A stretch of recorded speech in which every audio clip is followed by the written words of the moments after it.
Welcome to Real Clear Politics on Sirius XM. I'm Andrew Walworth, and I'm joined today by RCP co-founder and president Tom Bevan, who is back with us. And hello. Hey, there he is.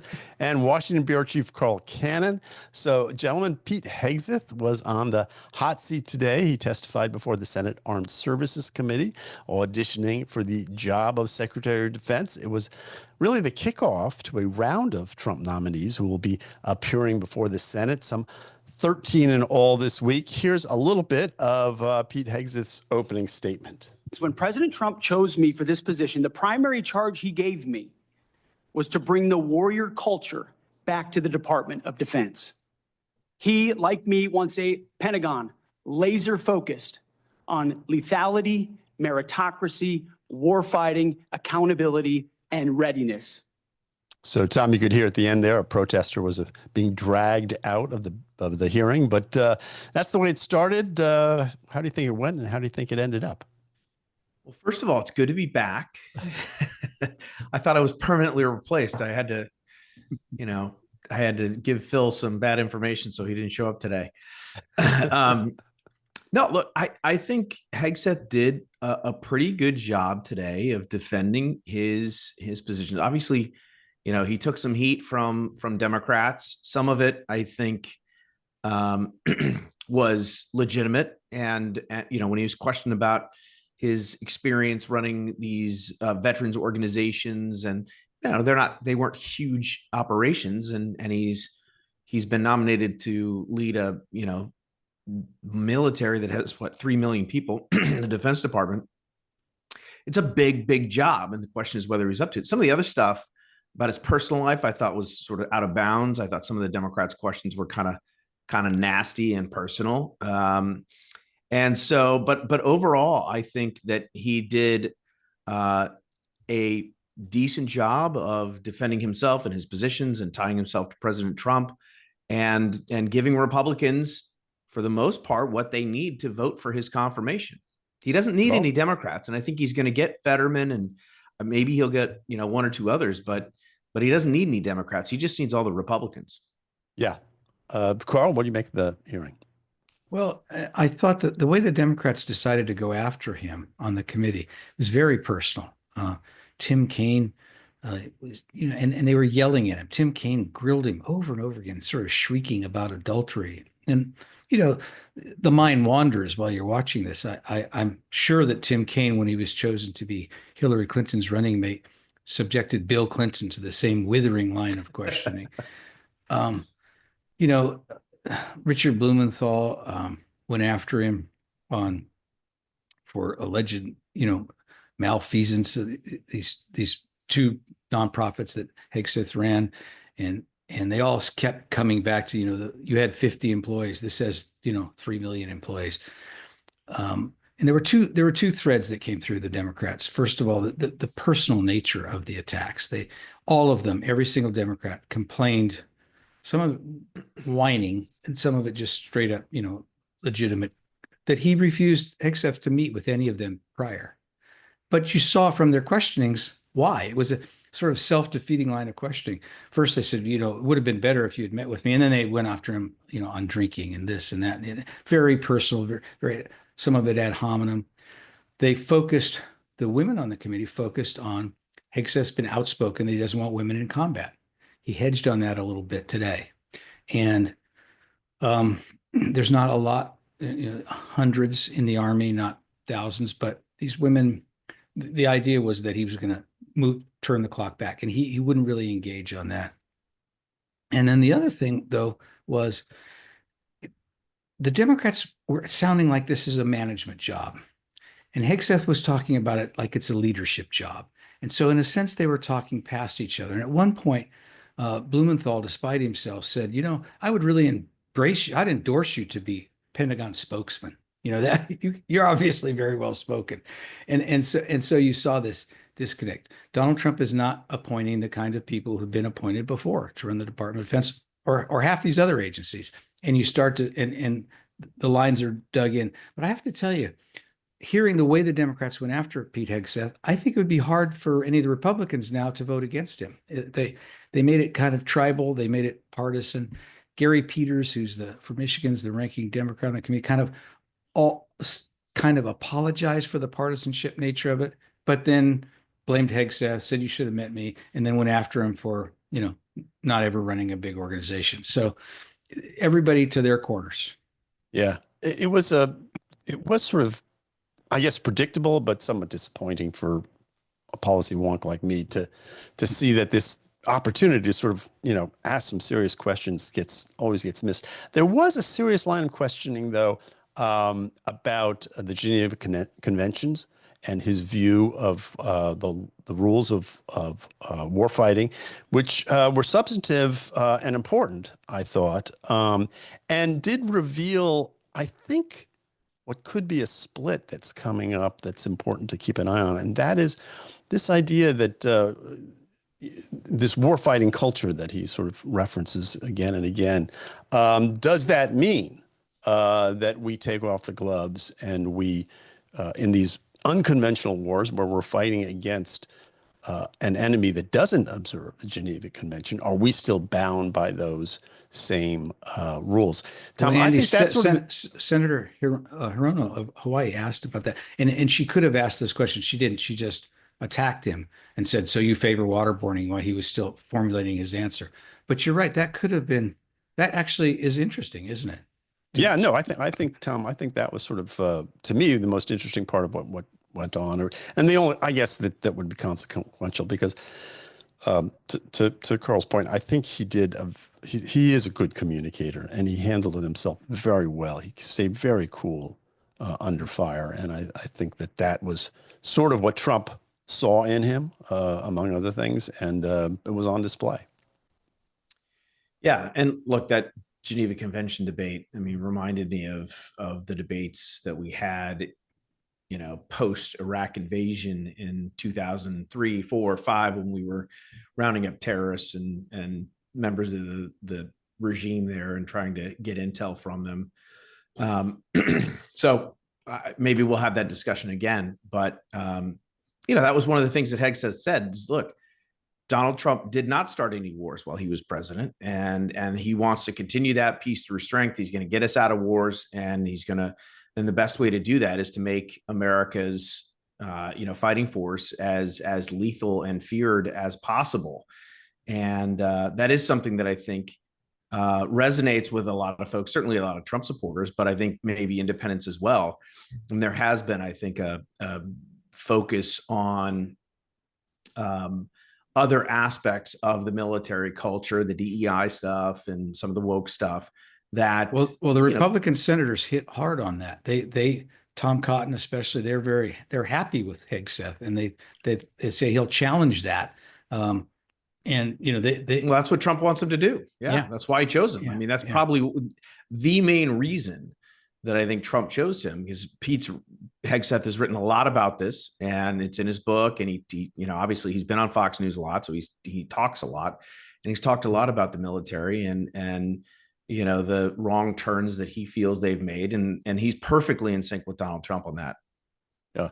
Well, Carl, this was, as I said in the open, this is sort of the opening salvo in a week of hearings. 13 nominees in all, I think, are appearing various places on the Hill today. Does this foreshadow anything that when you watch these hearings, do you get any idea of how this set of hearings will be different or the same as others we've seen in the past? This was my question too, Andy. So you're watching this, you think, okay, so this is the Democrats' playbook. Are they going to do this to every nominee? And then I thought, well, maybe they just need to get this out of their system. Maybe this guy particularly annoys them. I guess we'll find out. So they're not all going to get grilled like this, but it made me. We've talked before on this. And I think it was Karl Rove who predicted it. If the Democrats want to get one scout, and it's not Hegseth, I'd hate to be Bobby Kennedy Jr. or Tulsi Gabbard when they're in the line of fire. Tom, you see it that way? Yeah, sure. I mean, you could almost see this. There was a moment where when Hegseth was announced, where there was all of this focus on him, and these anonymous sources and reports came out, and it was all focused on him. And he managed to, with help from Trump and support from Trump and his allies, sort of weather that storm. And once that was done, once he had won over, Joni Ernst and some of these Republicans who were kind of on the fence, you could feel the whole focus just shifted from Hegseth and moved on to Tulsi Gabbard and RFK Jr. I mean, they are the other two nominees that are considered most vulnerable to attacks. And I suspect there's a chance that one of them might get caught up and not be able to get through. I don't think Democrats will get both of them. They might get neither of them. Again, this all comes down to Republicans, basically, and whether Republicans are going to stick together. I think in that respect, Tom, that's why I said Tammy Duckworth at some point, she started reading the stage directions. She started attacking Trump himself.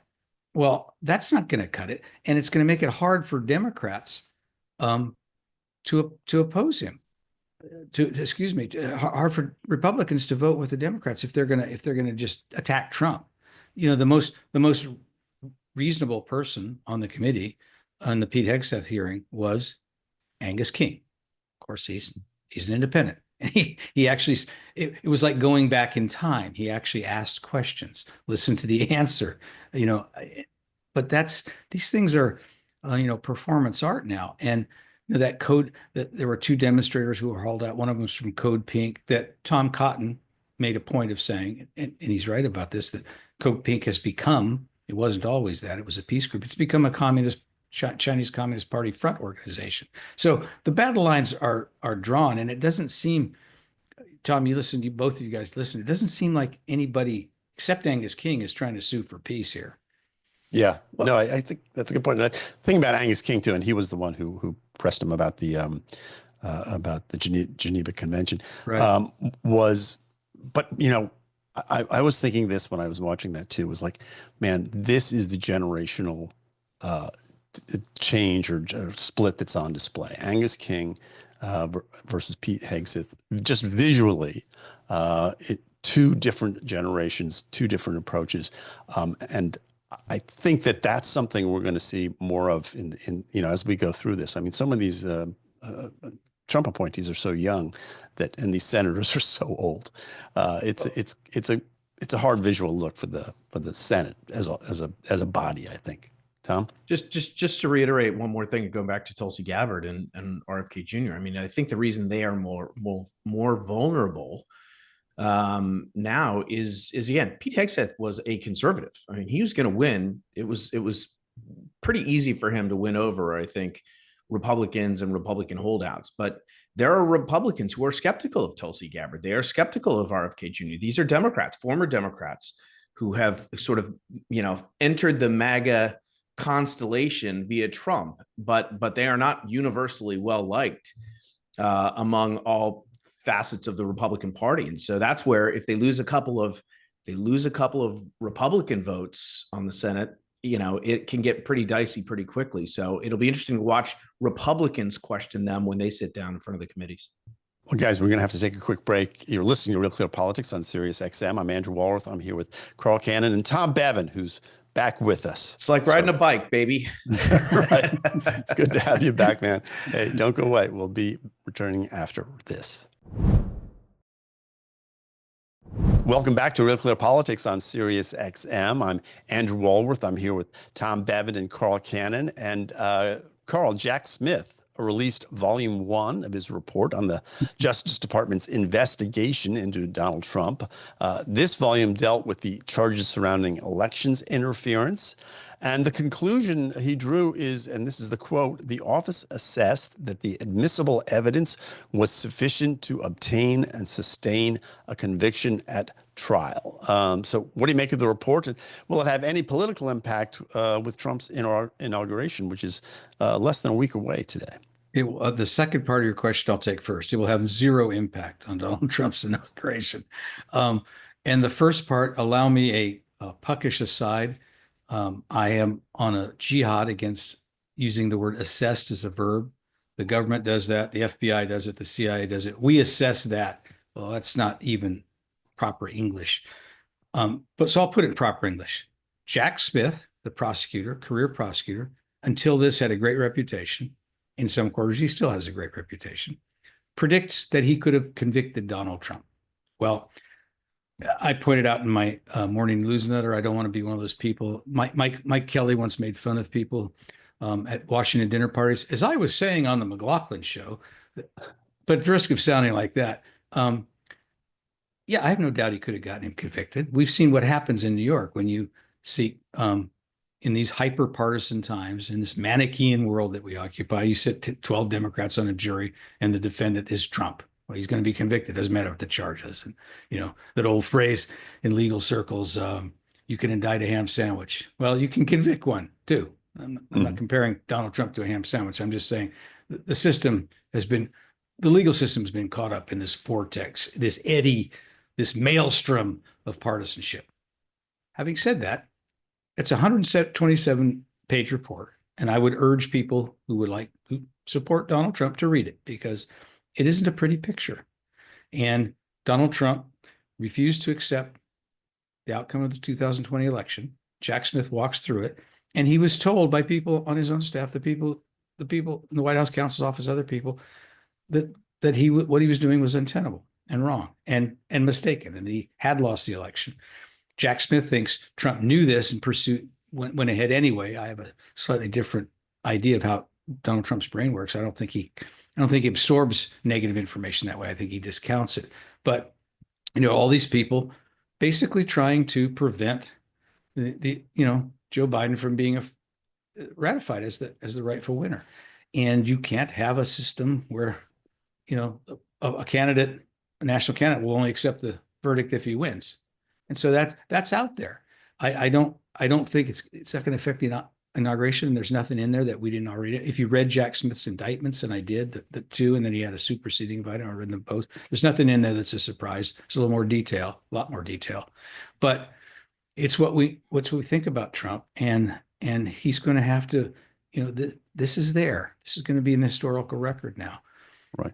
Well, Thom, you know, Carl says that there's a lot of detail there. There's nothing there that we didn't know before. At least that's when I went through it, and going through and looking at the reporting on it, that's sort of the conclusion that this is, you know, just a rehash of what's already been said before, and thus not that interesting. I think that's right.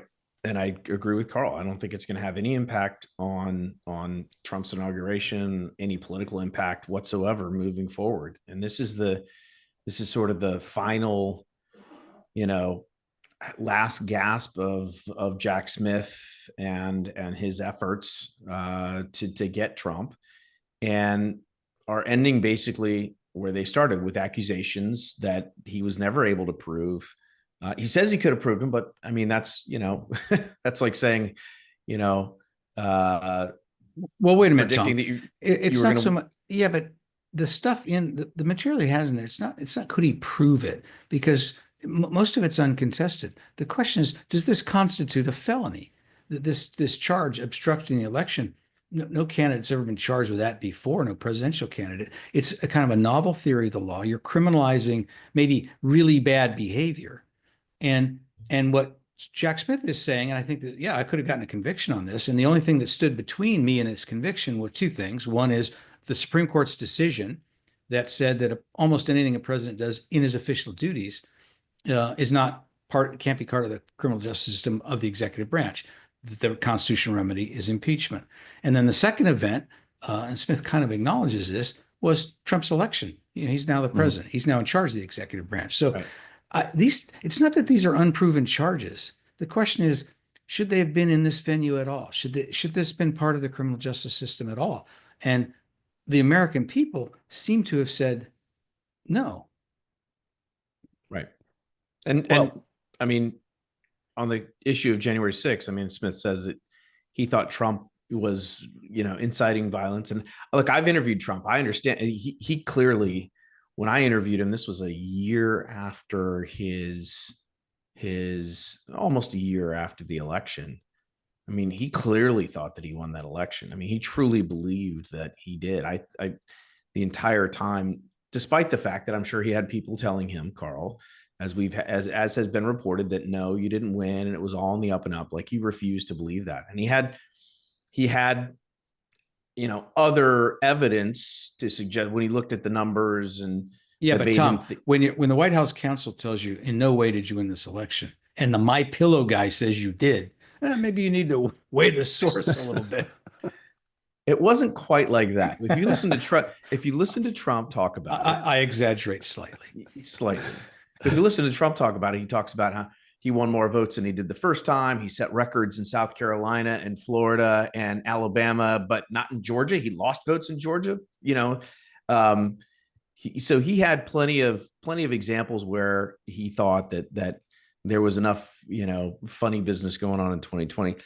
Andy, can you pull Tom out of the rabbit hole there? To Andy, come on. My only point is that he truly did believe that he won that election, and I believe he probably felt that when he was standing before that crowd on January 6th and told him to go up there to protest peacefully and patriotically, which is what he said, that he fully expected them to do that. I don't know that he expected violence to break out, and he was trying to incite it, or despite the fact that that's what Jack Smith said in his report.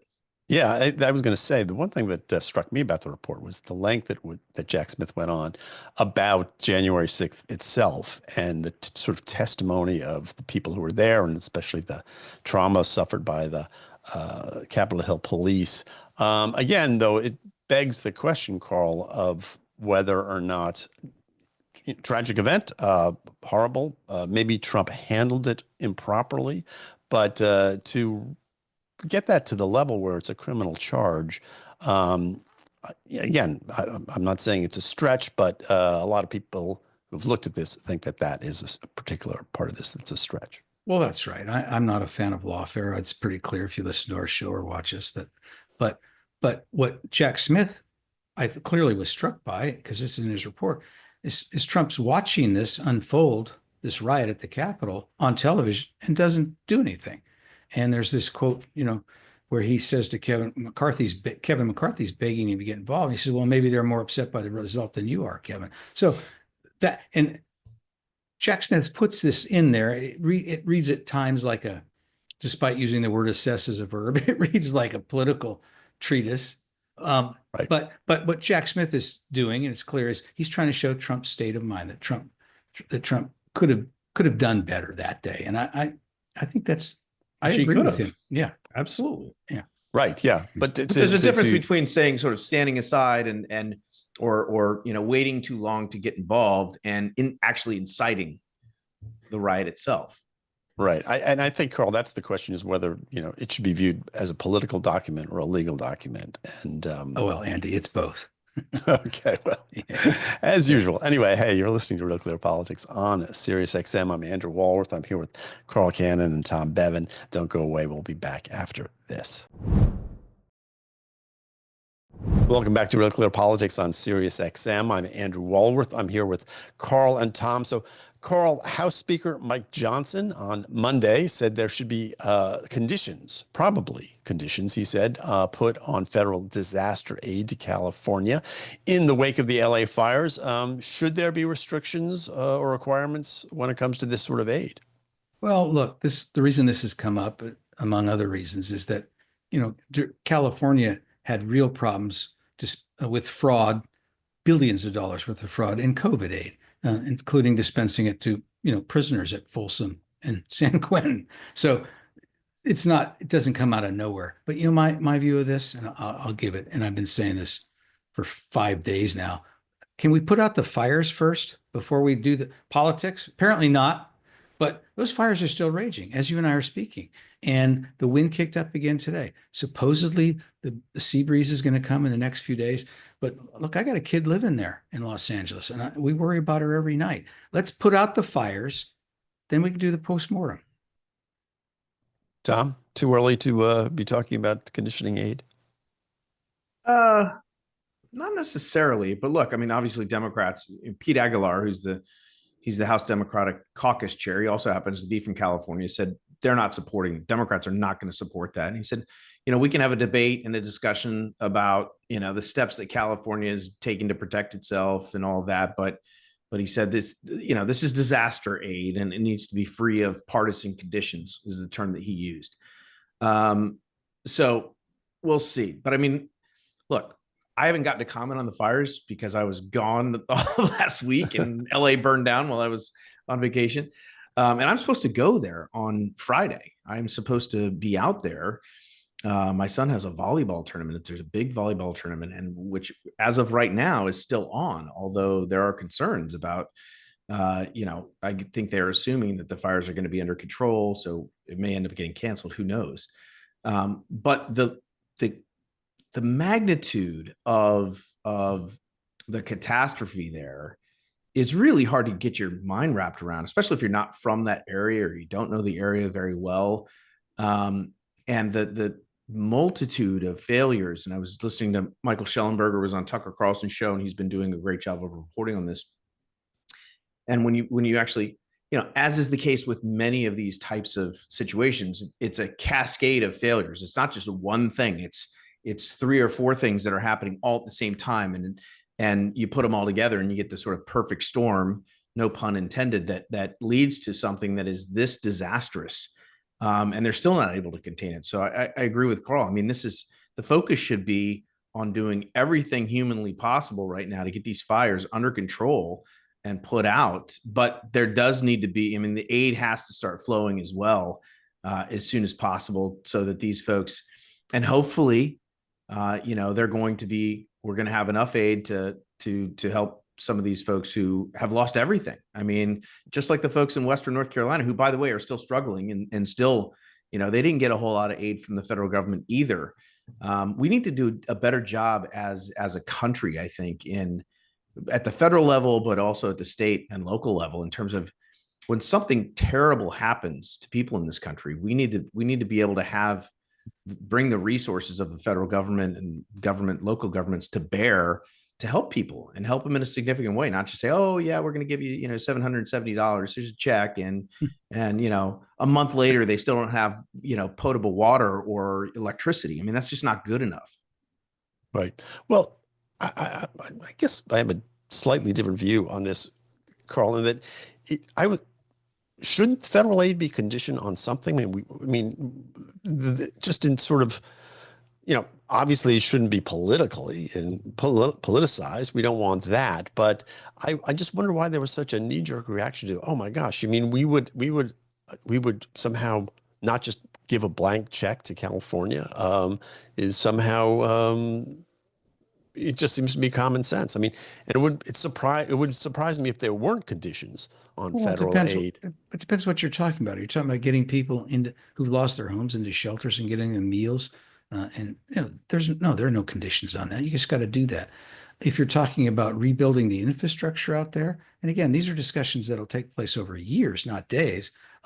Well, does California have to do a better job in fire mitigation? Does it have to have more reservoirs? Does it have to have building codes?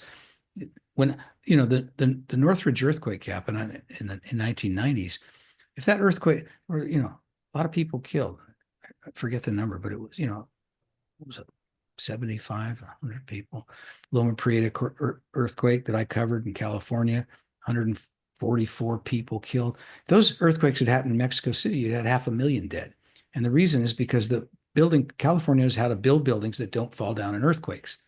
Now the next great challenge for that place, because it's in a desert, and the climate is warming, and the Santa Anas are getting stronger, is to build buildings that can withstand fire, that where the embers land on your roof, they don't ignite the house and the whole neighborhood. So yes, there should be conditions, and those are the kinds of things for rebuilding that there will be conditions, and California will lead the way on it, the way California always leads the way. But we should separate this. The humanitarian aid should go. There should be no conditions, and people shouldn't whine about it either. Right. Well, I want to talk about one other thing quickly. We've got a few minutes left, and that was this interesting op-ed in the Wall Street Journal today, Tuesday, by Massachusetts Senator Elizabeth Warren, saying she would, quote, work with Trump if he wants to unrig the economy. Carl, what do you make of her overture to Trump? You had to wade through some partisan verbiage there, but she finally got to the point, and it's that Trump said during the campaign that credit card companies shouldn't be able to charge more than 10%, and that's an incredible thing for a Republican businessman to say. It's I would say deeply destabilizing to the whole banking system, and B, would be enormously popular with the voters. So, it's a populist position. And every once in a while, Trump says something, and you realize that people like John Fetterman, Bernie Sanders, Elizabeth Warren, they like some of the things he says. He's a populist on the right, they're populist on the left, but some of these things resonate across, they cross party lines. I don't think they can do quite that. But she was pointing out that there are certain things that Trump wants to do to rein in corporate America that she's long favored and she thinks he'd be susceptible to. And I'm curious to see how that plays out. Thom, is there anything else you think that they can find common ground on? It'll be interesting to see. I mean, she mentions that she'd done some work with Tim Scott in the Senate on some economic policies. And so maybe there's some areas where they can work together. I mean, she is when you read this op-ed, she is very left-wing. And if she were in charge, she would absolutely go to town on a lot of these, but she also says in this op-ed, maybe this is just providing herself some cover in this patina of bipartisanship, talking about cutting red tape, making it easier for consumers, et cetera. The one thing she didn't mention in this entire thing, and she talks about, our advancing economic and national security. She doesn't mention the debt or the deficit at all, which is something that obviously Republicans are concerned about. Only when they're not in power. I was going to say, even as they try to extend the debt limit so they can sort of don't have to shut the government down.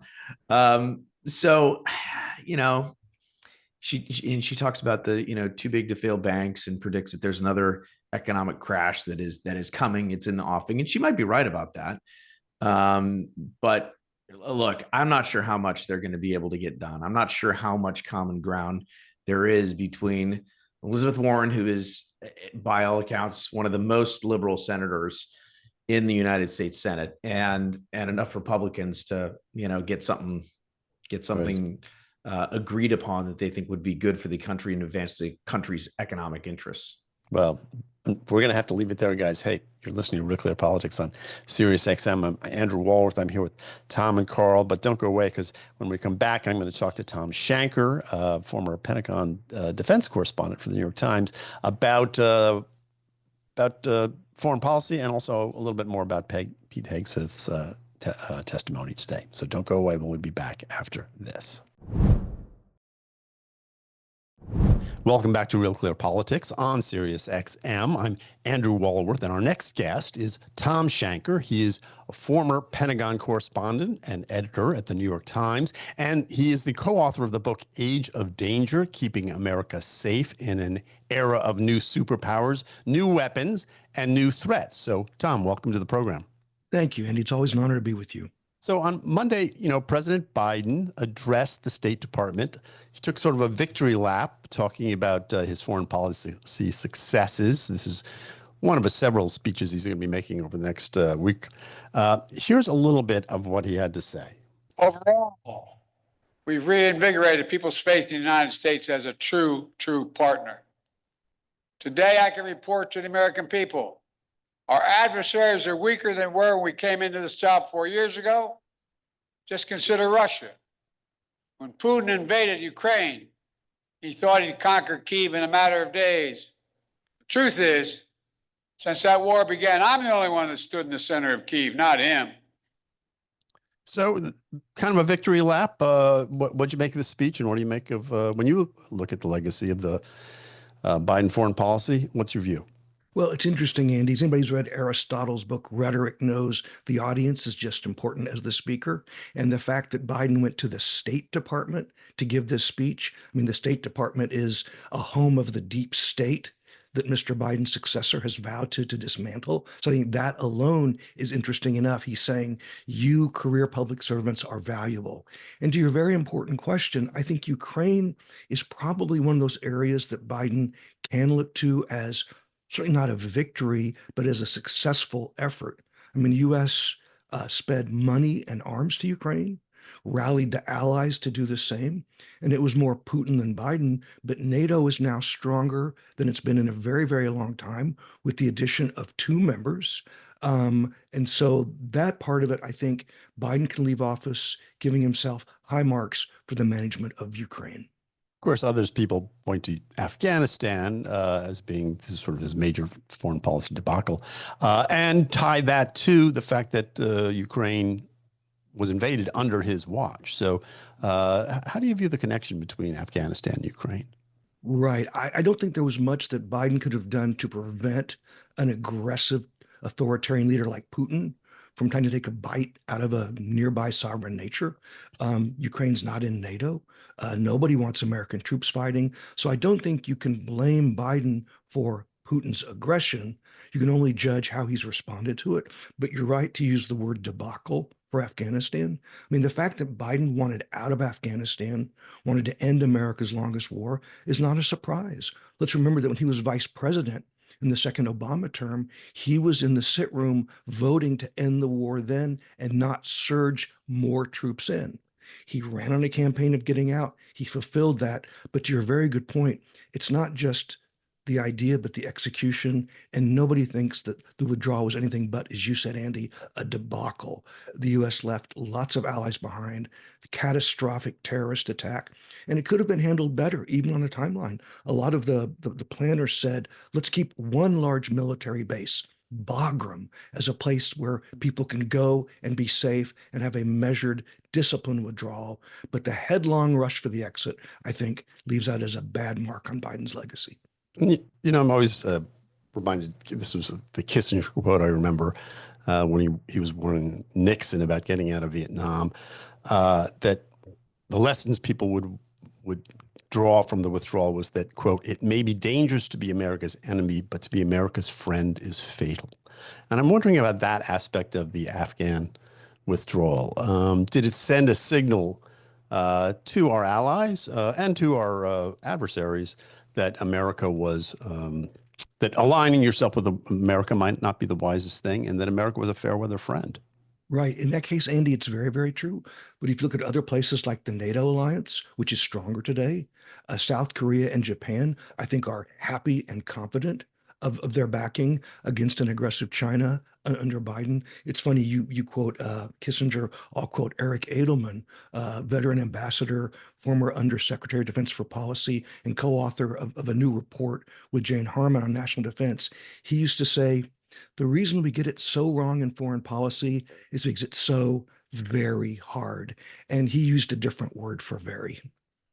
Right.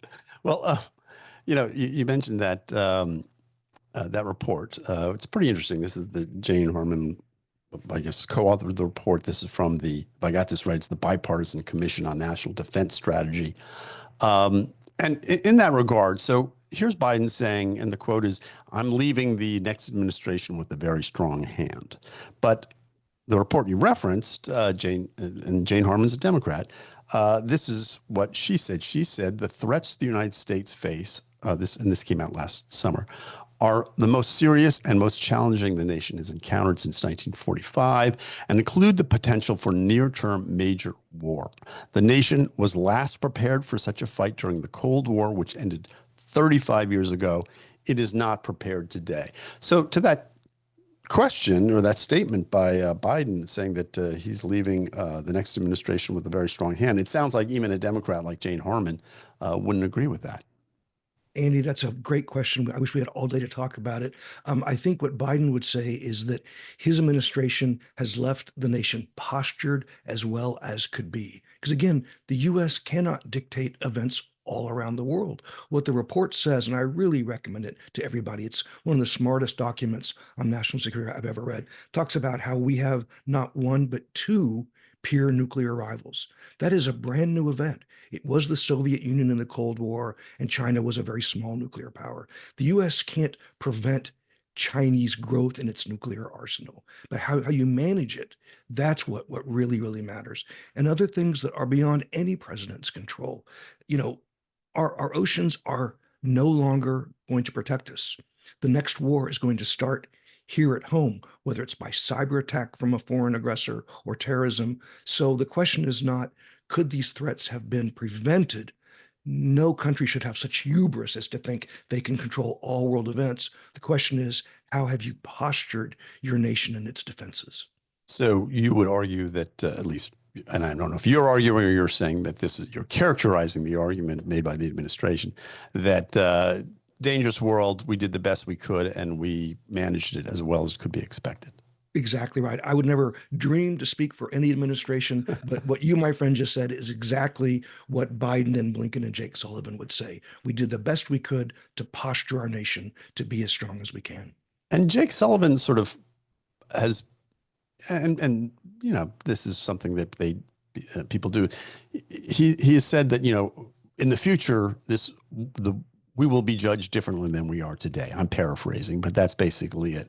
That in the long term, history will judge this administration's foreign policy better than it may look at present. Do you think that's a true statement? I don't think that's a true statement for anybody to say, national security advisor or a mom or a dad or anybody. And also, maybe I'm too stoic in this regard, but you shouldn't live for what history will say about you.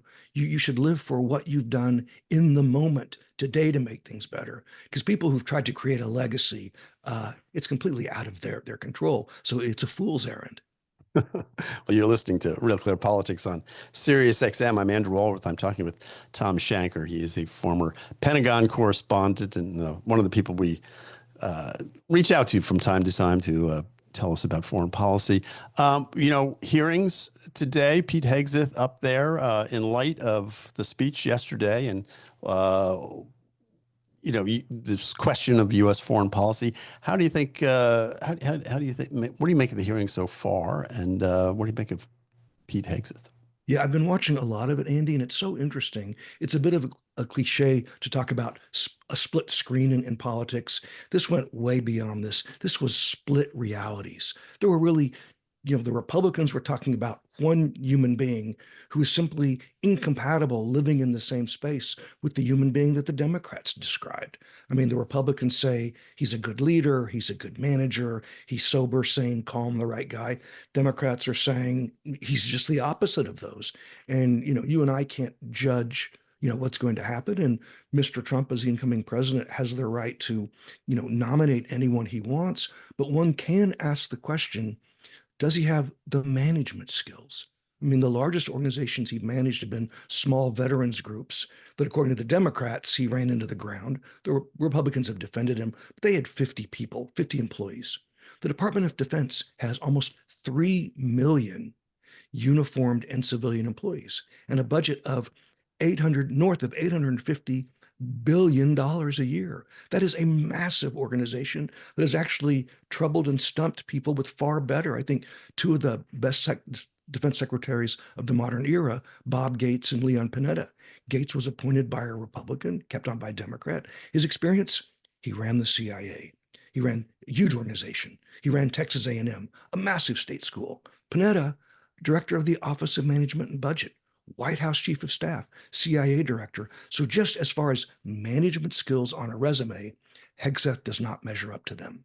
Yeah, good point and fair point. And I think that there was some focus on that today in the hearing. I would have liked to have heard more about sort of policy, but you and I are policy wonks. We'd like to hear more about that and less about his personal life. I will say this about this question of management too, is it is such a large and unwieldy job, as you've described it, I think accurately, that management, I don't think you can compare managing anything else to managing that particular organization.